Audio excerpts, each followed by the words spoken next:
Let us talk today of presence of blood in stool या संडास में खून का बहना. I am Dr. Vipul Roy Rathod. I am the Director of Gastroenterology Department at Fortis Hospital, Mulund, Mumbai. Blood in stool, we call it red flag sign. Please understand that.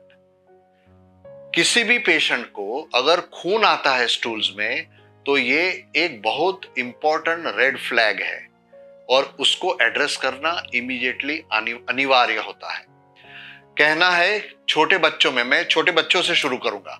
अगर कोई छोटे बच्चे को संडास में खून आता है तो आपको गैस्ट्रोएंटरोलॉजिस्ट को दिखाना है, पीडियाट्रिशियंस को नहीं दिखाना है. Please, this is my request. क्योंकि बहुत सारे छोटे बच्चों को अंदर जुवेनाइल पॉलिप हो सकता है रेक्टम में, और ये रेक्टल पॉलिप बचपन से होता है और जब ब्लीड होता है ऑफ एंड ऑन तो बच्चों में ये कोलोनोस्कोपी या सिग्मोइडोस्कोपी अनिवार्य हो जाती है. सो ऐसा मत सोचिए कि बच्चों में एंडोस्कोपी करना बहुत डिफिकल्ट है या असंभव है. इनफैक्ट बच्चों में भी एंडोस्कोपी का उतना ही रोल है जितना एडल्ट पेशेंट्स में है. सो ये बच्चों में बहुत रेयर कंडीशन जैसे क्रोन्स डिजीज है या अल्सरेटिव कोलाइटिस है, बहुत छोटे बच्चों में बहुत कम है, पर हमने हमारे ये 25-30 साल के अनुभव में देखा है कि क्रोन्स डिजीज और अल्सरेटिव कोलाइटिस 1 साल, 5 साल, 8 साल के बच्चों में भी हमने डिटेक्ट किया है जहां संडास में खून आता है. So please do not ignore any child with blood in stool. You need to see a gastroenterologist and probably the child will require some blood test, stool examination और एक कोलोनोस्कोपी. ये हो गई बात बच्चों की. अब हम बात करेंगे अडल्ट पॉपुलेशन की. So in adults lot of reasons, most people think कि अगर ब्लड आया है स्टूल में तो most common cause is fissure, anal fissure और पाइल्स. और सब लोग का ध्यान एक ही तरफ होता है कि पाइल्स और फिशर में से ही ब्लीड हो सकता है, पर ऐसा नहीं है.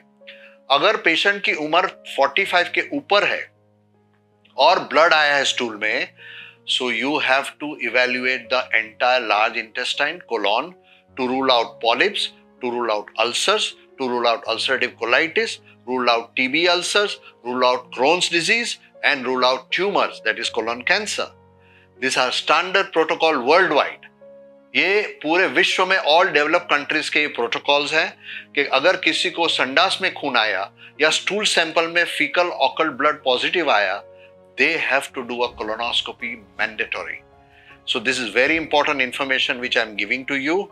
आपको और कोई इन्वेस्टिगेशन नहीं करना है, सीधा कोलोनोस्कोपी करना है और आइलियोकोलोनोस्कोपी. आइलियोकोलोनोस्कोपी मतलब कि कोलोन तो पूरा देख लिया, लास्ट 10 सेंटीमीटर का terminal ileum that is small intestine भी देखना आवश्यक है, because that is very important for Indian population. Because India में बहुत सारे यंग पेशेंट्स को वो एरिया का आइलियोसिकल टीबी बहुत होता है ये देश में, तो हमें ये प्रोसीजर अनिवार्य है. So stool and blood you have to rule out a colonic pathology. अगर कोलोन नेगेटिव है, अगर कोलोन में कोई प्रॉब्लम नहीं है, अगर प्रॉब्लम सिर्फ पाइल्स या फिशर का है, उसको पहले कंजर्वेटिव ट्रीटमेंट से हम ट्रीट कर सकते हैं. अगर पाइल्स बहुत लार्ज साइज है या प्रोलैप्स हो रहे हैं और प्रोलैप्स और थ्रोम्बोस हो गए हैं पाइल्स, तभी उनकी ऑपरेशन करने की सलाह देते हैं, या फिर फिशर को यूजुअली कंजर्वेटिव ट्रीटमेंट देते हैं.